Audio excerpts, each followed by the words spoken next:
वो बीजेपी की ही होगी। नहीं, इसके साथ अगर हम बात करें, चूँकि मुद्दे की बात करते हैं, विकास दुबे जैसे इनकाउंटर होते हैं, ब्राह्मण लाभी नाराज़ होती है, कहती है कि हम यहाँ पे करेंगे नहीं। उसके साथ साथ अगर बातें की जाए, उससे पहले श्री प्रकाश शुक्ला का इनकाउंटर होता है। इसी बनारस में 1997 में मझमटिया में काउंटर होता है, बीएसपी गवर्नमेंट थी, 4 गैंगस्टर मारे जाते हैं यहाँ पे। तो ये गैंगस्टरों को लेकर जो समीकरण जो तैयार किए जातिगत किए जाते हैं, इस पर क्या कहना है आपका?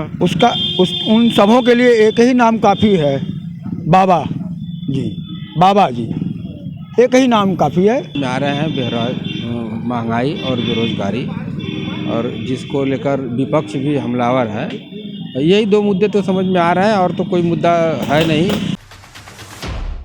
जी नमस्कार, मैं हूं वाराणसी शैलेंद्र सिंह और आप देख रहे हैं आईपा यानी all India progressive politics association. इसके अंतर्गत बातें होती हैं जन सरोकार को लेकर, प्रोग्रेसिव राजनीति को लेकर। जानते हैं चूँकि 2022 का चुनाव नज़दीक है, अब आगाज़ हो चुका है, तो ऐसे में काफ़ी यहाँ पे इस वक्त मौजूद हैं वाराणसी के मुख्यालय पर, और जानते हैं, देखते हैं कि क्या हाल है इस समय, और जनता जनार्दन किस बिंदु को लेकर क्या खास मुद्दे होंगे उस पर वोट करेंगी। तो हमारे साथ कुछ लोग मौजूद हैं। जी, पहले तो आपका नाम हम जानना चाहेंगे।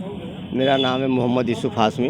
यूसुफ जी, अगर बात की जाए तो चूँकि अब 2022 का आगाज़ हो चुका है, तो ऐसे में अगर बातें की जाए तो किन मुद्दों के साथ जो वोटिंग होगी इस बार? विकास के लेकर के, विकास काफ़ी ने भारतीय जनता पार्टी किया है, और विकास के मुद्दे पर ही चुनाव हो रहा है। और भारतीय जनता पार्टी का ही सरकार बनेगा, और हम 8 सीट बनारस के निकालेंगे, और काफ़ी विकास हुआ है, पब्लिक उसी पर वोटिंग करेगा। देखिए, अगर साथ बात की जाए तो अल्पसंख्यक वर्ग जो है, जिससे जो दावे करे जाते हैं कि अभी कांग्रेस दावे करती है हमारे साथ है, बीजेपी से नाराज अल्पसंख्यक, उसके साथ समाजवादी पार्टी दावे करती, बीएसपी दावे करती है, तो आप बीजेपी की तरफदारी कर रहे हैं। तो ऐसा अगर बातें की जाएँ तो कितना अंतर देख रहे हैं पूर्व की सरकारों में और इसमें वर्तमान की सरकारों में आप? मुसलमान वोट सबको देते हैं, वो बढ़ जाते हैं, उनकी कोई ऐसा नहीं है कि सबको सपा को दें, उनको दे, उनको कांग्रेस को दे, ऐसी कोई बात नहीं है। वो भारतीय जनता पार्टी को भी वोट दे रहे हैं इस वक्त 2022 में। बुनकरों को लेकर, चूँकि बनारस का साड़ी का काफ़ी यहाँ पे क्षेत्र रहा, तो क्षेत्र काफ़ी बनारसी साड़ी का कारोबार थे, तो बुनकरी के क्षेत्र में टीएफसी जैसे है एक मार्केट दी गई, यहाँ पे ट्रेड फैसिलिटी सेंटर जो है बनाया गया यहाँ पे, काफ़ी उसमें अच्छी खासी लागत लगी।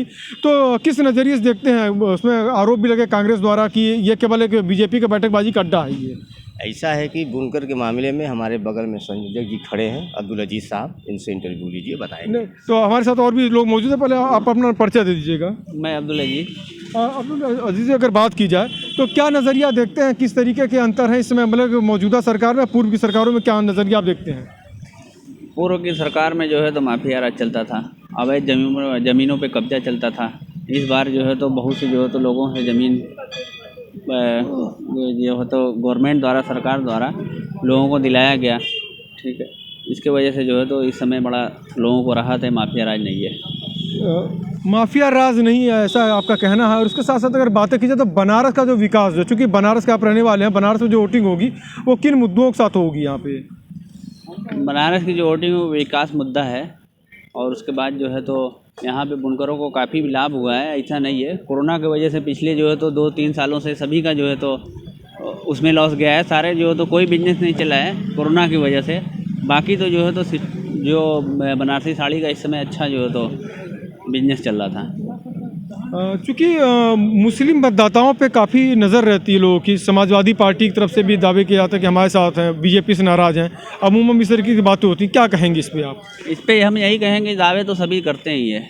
ऐसा दावा पक्ष में विपक्ष में जो है वो तो दावा करेंगे, पक्ष वाले भी दावा करेंगे, विपक्ष वाले भी दावा करेंगे।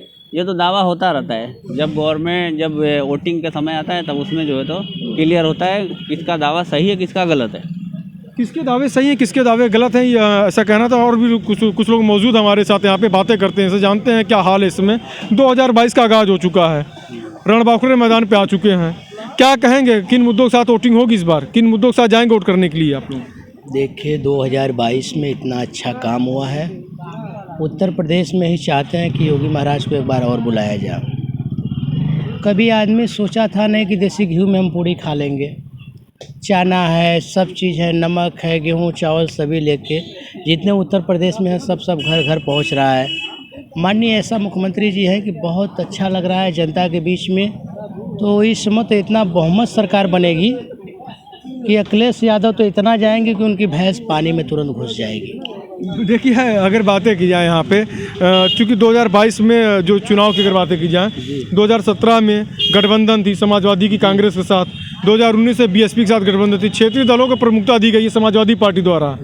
किस नज़रिए से देखते हैं? और इसमें जातिगत आंकड़े जो हैं अगर बातें की जाए तो राजभर समाज के लोग जुड़े हुए हैं, दावे होते हैं कि राजभर समाज हमारे साथ है, ओम प्रकाश साथ, पल्लवी पटेल, कृष्णा पटेल अलग दावे करती हैं पटेल समाज को लेकर, स्वामी प्रसाद मौर्य भी चले जाते हैं। किस नज़रिए से देखते हैं आप इसको? जी अपना दल गठबंधन की है, क्या बोला, अनुप्रिया दीदी हैं साथ में, और मुलायम सिंह के छोटी बहू जो है वो भी चले आए। हम मनोज यादव बोल रहे हैं और हम ये चाहते हैं कि जब अखिलेश यादव अपनी बिरादरी पे ही मरते हैं तो हम तो भी यादव हैं, हम अपनी बिरादरी पे मरेंगे, हम भी यादव के अपने ही जोड़ेंगे साथ में कि बीजेपी को सभी लोग वोट दीजिए। और हम लोग बीजेपी के साथ भी रहने चाहते हैं। जब मुलायम सिंह यादव की बहू आ गए तो हम लोग साथ रहेंगे और 2022 में ही सरकार बनाएंगे। उत्तर प्रदेश में योगी जी आएंगे। भ्रष्टाचार जितने बहन बेटियों जो है रात को छोड़ दीजिए वो चल जा रही हैं अपने से ही, कोई छेड़खानी नहीं हो रहा। यही सपा की राज गुंडागिरी होती थी कि बहन बेटियों को इज्जत नहीं मिलती थी समाज में रहने के लिए। और योगी का नाम लेते ही गुंडा काँप रहे हैं, धरती छोड़ दे रहे हैं कि बाप रे बाप योगी महाराज की सरकार है, बाप रे बाप भाग जाओ यहाँ से। बताइए इतनी डर हो रही है जनता को कि बाप रे बाप योगी महाराज की सरकार में क्या मजा है। देखिए जाति बिरादरी को छोड़कर यहाँ पे लोग दावे कर रहे हैं। हमारे साथ और भी लोग मौजूद हैं, एक आम जनमानस है, जानते हैं इनसे क्या हाल है। जी पहले आप अपना नाम बताइएगा, आपका नाम क्या है? हमारा नाम ग्वाला। ग्वाला जी, अगर बात की जाए तो किन मुद्दों के साथ जाएंगे वोटिंग करने के लिए? बनारस में क्या काम आप देखते हैं? क्या यहाँ पे पहले से कुछ विशेष काम हुए हैं? काम के नज़रिए पे क्या नज़र, आप क्या परिवर्तन देखते हैं? बनारस के रहने वाले हैं। हाँ बनारस वो तो काम तो बढ़िया दिखा रहा है। घर में राशन वगैरह मिलता है आपको? हाँ मिलता है। भ्रष्टाचार में कुछ लगाम लगा है कि नहीं? पहले से बेईमानी शैतानी कुछ कम हुई है कि नहीं? तो देखिए अभी हमारे साथ और भी लोग मौजूद हैं यहाँ पे, चूँकि एक वरिष्ठ पत्रकार भी हमारे साथ मौजूद है यहाँ पे, सैनी जी, काफ़ी यहाँ पे नामी काफ़ी है। तो सैनी जी अगर बातें की जाए, चूँकि आप वरिष्ठ पत्रकार भी हैं, तो यहाँ पे जिसे अगर बातें की जाए तो बनारस का जो वोटिंग जो होगा किन मुद्दों पर होगा? चूँकि बनारस के रहने वाले हैं तो बनारस की ही विशेष बातें करें, किन मुद्दों के साथ वोटिंग करने जाएंगे? क्या आपका समीकरण क्या कहता है? बनारस में जनता इस समय जो है इस सरकार से जो है बहुत ही खुश और उत्साहित है। रही बात पिछले सरकारों की, तो पिछले सरकारों में लोग पानी और बिजली, सड़क, भ्रष्टाचार और गुंडागर्दी से काफ़ी त्रस्त थे। इससे उन लोगों को निजात मिली है, विकास भी काफ़ी हुआ है। अगली सरकार जो होगी वो बीजेपी की ही होगी। नहीं, इसके साथ अगर हम बात करें, चूँकि जो मुद्दे की बात करते हैं, विकास दुबे जैसे इनकाउंटर होते हैं, ब्राह्मण लाभी नाराज़ होती है, कहती है कि हम यहाँ पे करेंगे नहीं। उसके साथ साथ अगर बातें की जाए उससे पहले श्री प्रकाश शुक्ला का इनकाउंटर होता है। इसी बनारस में 1997 में मजमटिया में काउंटर होता है, बीएसपी गवर्नमेंट थी, 4 गैंगस्टर मारे जाते हैं यहाँ पे। तो ये गैंगस्टरों को लेकर जो समीकरण जो तैयार किए जातिगत किए जाते हैं, इस पर क्या कहना है आपका? उन सबों के लिए एक ही नाम काफ़ी है, बाबा जी। एक ही नाम काफ़ी है। गुंडों को रास्ता नहीं सूझ रहा है कि हम किधर जाएं। जातिगत की अगर बातें की जाए, पल्लवी पटेल भी हैं इस समय इनके साथ, समाजवादी के साथ। इसके साथ साथ ओम प्रकाश राजभर भी दावे कर रहे हैं, राजभर वोटों पे अपनी पकड़ की बातें कर रहे हैं कि सबसे बेहतर पकड़ हमारी है इस समय।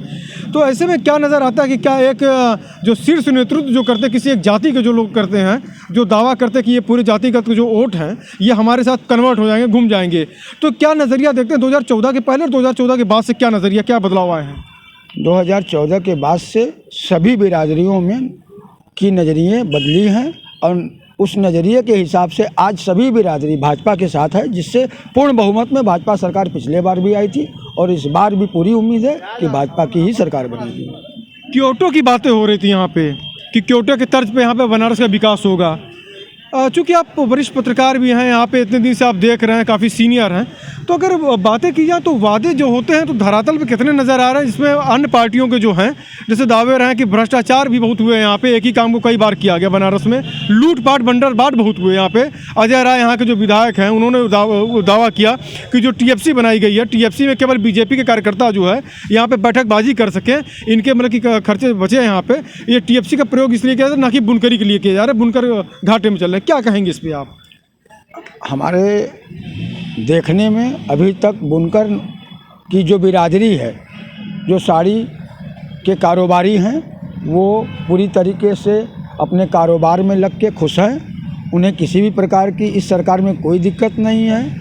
और जो इनके मदरसे चलते थे उसमें सभी को एक समान शिक्षा दी जा रही है, और अन्य शहरों में भी पूरी तरीके से शिक्षा को लेके मुस्लिम समुदाय में इस सरकार ने जो है वो सारे इंतजाम कर रखे हैं।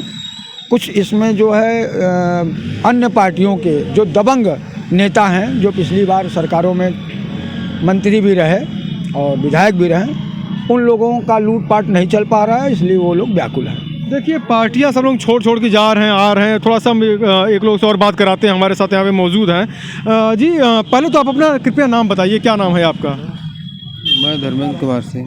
धर्मेंद्र जी, अगर बातें की जाएँ कि अगर जैसे मौजूदा स्थिति जो देखी जा रही हैं, किन मुद्दों के साथ वोट पड़ेंगे? आप मूलतः आप रहने वाले कहाँ के हैं? तो बनारस के रहने वाले हैं, और इस बार चुनाव में बेरोजगारी और महंगाई एक मुद्दा है, और तो लगभग सारे मुद्दे गायब भी हो चुके हैं। यही एक मुद्दा, दो मुद्दे समझ में आ रहे हैं, महंगाई और बेरोजगारी, और जिसको लेकर विपक्ष भी हमलावर है। यही दो मुद्दे तो समझ में आ रहे हैं, और तो कोई मुद्दा है नहीं। फिर भी इस सरकार ने अच्छा काम किया है, जो कि उत्तर प्रदेश माफियाओं का जैसे प्रदेश माना जाता था, आज गुंडाराज खत्म हुआ है। यही रहेगा मुद्दा, महंगाई और बेरोजगारी। देखिए माफिया राज खत्म होने की बातें हो रही हैं कि माफिया राज खत्म हो रहा है। कैसे खत्म होगा? पूर्वांचल पिछड़ेपन का शिकार रहा, उद्योग धंधे के मामले में यहाँ पे फ्लॉप रहा, जो थे भी वो भी मतलब कि बंद हो चुके थे यहाँ पे। ऐसे कौन से नए उद्योग यहाँ पर लगे हैं? अगर आपसे मैं जानकारी लेना चाहूँ तो यहाँ पे अपराधीकरण कैसे रुकेगा जब तक यहाँ पे जो है मतलब कि कोई रोज़गार के अवसर नहीं मिलेंगे? स्किल इंडिया की बातें की गई, दिक्कतें होती हैं, लोन नहीं मिल पाते हैं, ऐसी शिकायतें आती हैं।